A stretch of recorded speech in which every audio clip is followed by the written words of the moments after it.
So hello guys, welcome to another video of 100 days of 100 coding questions challenge. We had successfully done 13 days of this challenge and today is our 14th day of this challenge. We had completed 13 problem of the day in this challenge and today also we are doing the problem of the day of 17th June. So let's start with the problem. Today we have given problem number 633, the sum of square root number. Easy एक question है ये. हम इसको basically दो type से solve कर सकते हैं. मीडियम लेवल का क्वेश्चन दिया हुआ है हमको, बट ये मीडियम लेवल का मुझे लगा नहीं. ये थोड़ा इजी क्वेश्चन है एंड टॉपिक जो इसके अंदर है मैथ्स है, 2 पॉइंटर्स, बाइनरी सर्च. अब इसको है हम दो तरीके से सॉल्व कर सकते हैं. एक तो या तो मैथ्स लगा के सॉल्व कर सकते हैं, एक या तो 2 पॉइंटर लगा के सॉल्व कर सकते हैं. मैं दोनों अप्रोच आपको बता देता हूँ, दोनों में से आपको जो अच्छा लगे वो आप देख लीजिएगा. हमें इसमें क्या हुआ है, दिया हुआ है एक इंटीजर दिया हुआ है सी. हमें ये बताना है कि वो जो सी इंटीजर है वो क्या किसी दो प्रीवियस उसके सी के प्रीवियस दो इंटीजर के स्क्वायर का सम है. जैसे कि हमें सी दिया हुआ है तो क्या वो ए स्क्वायर प्लस बी स्क्वायर बन रहा है, और उसके अंदर भी ए और बी जो है वो परफेक्ट इंटीजर होना चाहिए, पॉजिटिव इंटीजर्स होना चाहिए. तो हमको यही बताना है बस कि क्या ए और बी एग्जिस्ट करते हैं फॉर एन एग्जिस्टिंग सी जो हमें दिया हुआ है. अगर हाँ करते हैं तो हमें बूल में ट्रू रिटर्न करना है, एल्स फॉल्स रिटर्न करना है. तो इसको हम दो तरीके से सॉल्व कर सकते हैं. जस्ट लाइक कि हमें सबसे पहले सी इक्वल टू अगर दिया हुआ है 5 दिया हुआ है, तो पहला मैं एक अप्रोच बताता हूँ आपको, मैथ्स का अप्रोच. तो हम क्या करते हैं, अगर हमें A square plus B square दिया होता है, A square plus B square equal to हमें सी दिया होता है, तो हम अगर हमारे पास ए स्क्वायर की वैल्यू है सपोज और सी की वैल्यू है, तो क्या हम बी की वैल्यू निकाल सकते हैं यहाँ से. एक इक्वेशन में अगर हमें ए की वैल्यू दी है, बी की वैल्यू दी है, तो क्या हम सी की वैल्यू निकाल सकते हैं इस इक्वेशन से. तो यस, निकाल सकते हैं. अगर मुझे दिया हुआ है सपोज कि यहाँ पर ए इक्वल टू 1 हुआ है एंड सी इक्वल टू 5 तो दिया हुआ है हमें, तो क्या मैं इससे ए की या बी की वैल्यू निकाल सकता हूँ. क्या मैं चेक कर सकता हूँ कि बी की वैल्यू एग्जिस्ट करती है. तो यस, मैं कर सकता हूँ. कैसे कर सकता हूँ, बी का स्क्वायर जो होगा वो इक्वल होगा सी माइनस ए स्क्वायर के. मैंने ए स्क्वायर को left hand right hand side भेज दिया है, तो ये माइनस का हो चुका है. अब मुझे बी की वैल्यू निकालना है, तो बी की वैल्यू क्या होगी, square root of C minus A square. क्या यही होगी मेरे पास वैल्यू बी की, सी माइनस ए स्क्वायर. तो इस तरीके से मैं बी की वैल्यू निकाल सकता हूँ. तो मुझे इस अप्रोच में यही एक जो मेथड है उसका यूज़ करना है. तो मैं क्या करूँगा, सबसे पहले ए को, मेरे पास सी की वैल्यू तो दी रहेगी, ए की वैल्यू मुझे कुछ एज्यूम करना पड़ेगी. मैं एज्यूम कैसे करूँगा, मैं क्या करूँगा, ए की वैल्यू को है 0 से लेके सी तक ट्रेवर्स करूँगा. सी तक ट्रेवर्स करूँगा या तो स्क्वायर रूट ऑफ सी तक ट्रेवर्स करूँगा. तो मैं क्या करूँगा, स्क्वायर रूट ऑफ सी तक ट्रेवर्स कर लेता हूँ. क्योंकि जो मेरे पास सी के अंदर अगर कोई दो वेरिएबल आते हैं या सी के इंटीजर के अंदर दो ऐसे इंटीजर आते हैं जिसके स्क्वायर का सम सी के इक्वल है, तो वो ऑब्वियसली स्क्वायर रूट सी के स्क्वायर रूट से कम ही आएंगे. क्योंकि अगर वो सी के स्क्वायर रूट से ज़्यादा आ गए, इसका मतलब वो जो स्क्वायर का सम है वो सी को एक्सटेंड कर जाएगा. तो मैं क्या करूँगा, सी के स्क्वायर रूट तक ट्रेवर्स करूँगा. एंड जीरो से लेके अगर मैं सी के स्क्वायर रूट तक इसको ट्रेवर्स करता हूँ तो मेरे पास ए की वैल्यू आती है. एंड मैं हर एक ए की वैल्यू के लिए बी की करस्पॉन्डिंग वैल्यू चेक करूँगा कि अगर मेरे पास square root of C minus A square एक परफेक्ट इंटीजर आ रहा है. Perfect integer in the sense वो पॉइंट में वैल्यू नहीं आना चाहिए, वो एक परफेक्ट इंटीजर या नेचुरल नंबर होना चाहिए. अगर वो मेरे पास आ रहा है तो मैं ट्रू रिटर्न कर दूंगा. क्यों, क्योंकि मेरे पास जो ए है वो भी इंटीजर होगा एंड बी है, मैं चेक कर चुका हूँ कि ये इंटीजर है. तो ए एंड बी मुझे ऐसे दो इंटीजर मिल गए जिसके स्क्वायर का सम होगा वो सी होगा, तो मैं ट्रू रिटर्न कर दूंगा.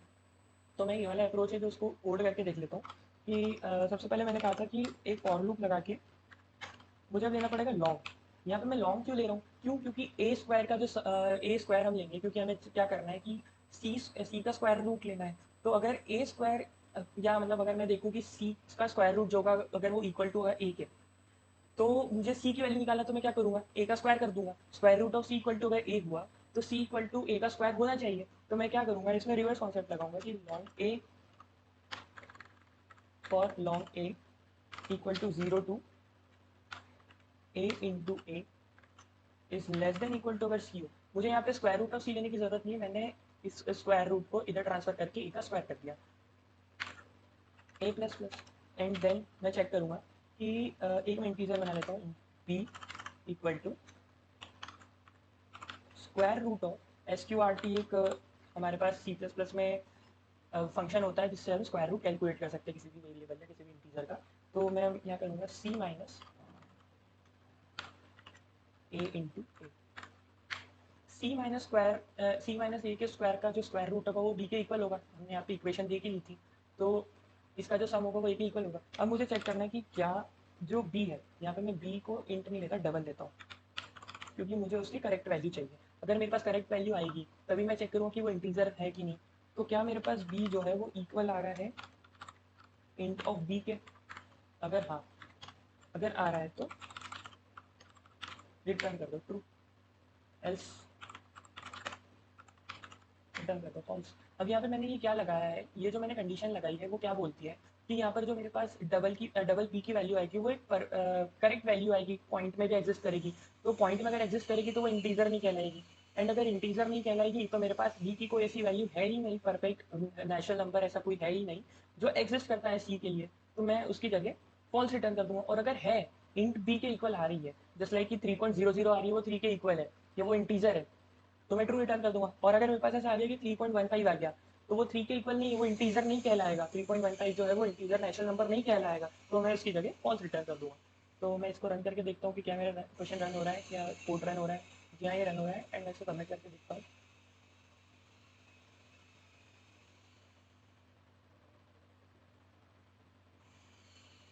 तो हमारा जो कोड है वो सक्सेसफुली एक्सेप्ट हो चुका है, सारे टेस्ट केसेस को पास कर पा रहा है। एक हुआ ये कोड। अब मैं इस कोड की जगह एक और अप्रोच आपको बताता हूँ, टू पॉइंटर अप्रोच। अब टू पॉइंटर अप्रोच क्या बोलती है कि जैसे मेरे पास सी की वैल्यू 5 दी हुई है, तो मेरे पास ए और बी के कंस्ट्रेंट्स क्या आते हैं, 1 2 3 4, या सपोज कोई बड़ी वैल्यू दी है 40 दी है या 400 दी है, मेरे पास ए और बी के कंस्ट्रेंट्स क्या आते हैं, 1 2 3 4 up to square root of c के। स्क्वायर रूट ऑफ सी के इक्वल आते हैं, क्यों? क्योंकि स्क्वायर रूट ऑफ सी से अगर कोई वैल्यू इंक्रीज हो गई तो उसका स्क्वायर ऑब्वियसली सी से इंक्रीज हो जाएगा।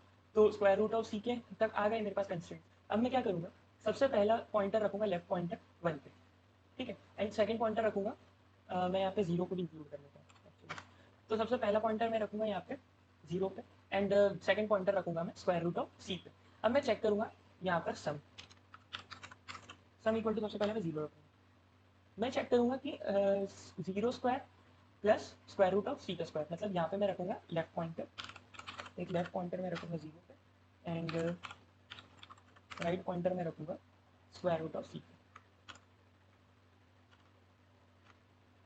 देन मैं क्या करूँगा, चेक करूँगा कि जो सम है वो मैं कैसे चेक करूँगा, left into left plus right into right.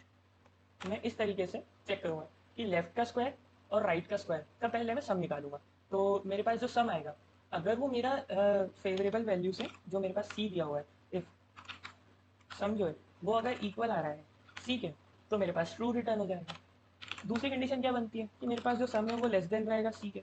तो मैं क्या करूँगा, अगर मुझे इस एरे के अंदर लेफ्ट अगर मेरा सबसे लेफ्ट पे है, राइट जो है वो मेरा सबसे राइट पे है, एंड ये अगर सॉर्टेड एरे है, बाइनरी सर्च का कॉन्सेप्ट है, अगर ये सॉर्टेड एरे है तो मुझे इसके अंदर किसी की वैल्यू इंक्रीज करना है, तो मैं क्या करूँगा, ऑब्वियस सी बात से लेफ्ट पॉइंटर को एक इंक्रीज कर दूंगा। अगर मुझे वैल्यू बढ़ानी है तो सपोज कि अगर 0 एंड 20, यहाँ मैं 20 ले लेता हूँ, 400 का स्क्वायर 20, तो अगर मुझे 0 एंड 20 का सम लिया मैंने तो मेरे पास आया 20। अब मुझे 20 से इंक्रीज करना है उस सम को, तो मैं क्या करूँगा, लेफ्ट से 1 इंक्रीज कर दूंगा, क्योंकि ये सॉर्टेड एरे है। तो ऑब्वियसली बात है कि लेफ्ट से जो भी चीज़ें आगे आती जाएगी, अगर लेफ्ट पॉइंटर आगे आती जाएगा तो एक इंक्रीज वैल्यू को आगे लेके आएगा। तो मुझे अगर इंक्रीज करना है, सम को अगर इंक्रीज करना है, तो मैं क्या करूँगा कि लेफ्ट पॉइंटर को इंक्रीज कर दूंगा, लेफ्ट प्लस प्लस कर दूंगा। एंड एल्स, एल्स की कंडीशन क्या बनेगी कि सम जो है वो बड़ा हो रहा है सी से, अगर जो मेरे पास सम आ रहा है वो सी की वैल्यू से बड़ा आ रहा है, तो मैं क्या करूँगा, मुझे अगर इस सॉर्टेड एरे में अगर किसी दो पॉइंटर्स का सम जो है वो किसी एक एक्सपेक्टेड वैल्यू से इंक्रीज हो रहा है, तो मैं क्या करूँगा, राइट से एक चीज़ कम कर दूंगा। लाइक मेरे पास यहाँ पे है 18 90 एंड 20, तो मैं क्या करूँगा, राइट से एक चीज़ डिक्रीज कर दूंगा, राइट से एक पॉइंटर डिक्रीज कर दूंगा, तो मेरे जो सम होगा वो डिक्रीज हो जाएगा। तो मैं क्या करूँगा, राइट माइनस माइनस कर दूंगा। सिर्फ ये तीन जो कंडीशन है मुझे उस पर काम करना है। तो मैं इसका भी कोड एक बार करके देख लेता हूँ कि सबसे पहले मैंने क्या करा, मैं ले लेता हूँ long left equal to 0 and right equal to square root of C, and मैंने लगा दिया वाई,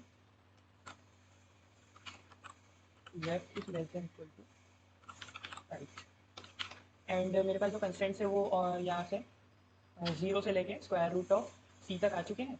एंड जब मेरे पास लेफ्ट साइड में ही होना चाहिए, राइट जो है वो राइट साइड में ही होना चाहिए। अगर ये दोनों एक दूसरे क्रॉस करते हैं तो मेरे पास जो है कंस्टेंट्स खत्म हो चुके हैं मेरे एक्सपेक्टेड वैल्यू के, तो मैं उसको वैल्यू को एंड कर दूंगा। एंड अगर ये कंस्टेंट खत्म हो गए और मुझे कोई वैल्यू नहीं मिली तो मैं क्या करूँगा, return false.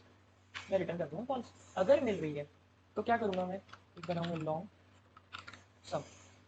Long sum equal to मैं क्या बनाऊँगा, सबसे पहले तो मुझे बनाना पड़ेगा long left long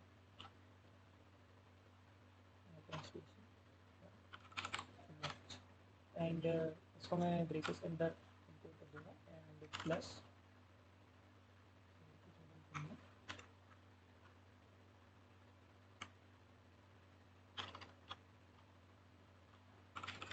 right. And इसके बाद मैं क्या चेक करूँगा कि क्या मेरा जो सम है वो इक्वल आ रहा है सी के। अगर हाँ तो रिटर्न कर दो ट्रू।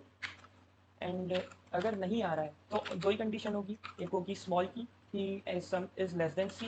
तो इस कंडीशन में हम क्या करेंगे, लेफ्ट को एक इंक्रीज कर दो एंड अगर नहीं तो एल्स राइट को डिक्रीज कर दो। इसको मैं रन करके देखता हूँ क्या ये कोड मेरा रन हो रहा है। यहाँ ये रन हो रहा है, इसको सबमिट करके देखता हूँ मैं क्या सबमिट सारे टेस्ट को पास कर पाता है या नहीं। जहाँ मेरे सारे टेस्ट केसेस को पास कर पा रहा है। This is the optimal solution of this question, जो कि 0 मिली सेकेंड्स की मुझे टाइम कॉम्प्लेक्सिटी प्रोवाइड कर रहा है। एंड इसकी जो टाइम कॉम्प्लेक्सिटी हम in terms of big O लिखेंगे तो वर्स्ट केस के लिए क्या रहेगी, स्क्वायर रूट ऑफ सी।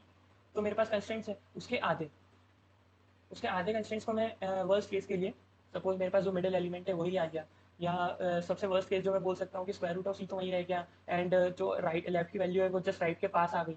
तो इसके अंदर मेरे पास जो big of square root of c जो है टाइम कॉम्प्लेक्सिटी आएगी।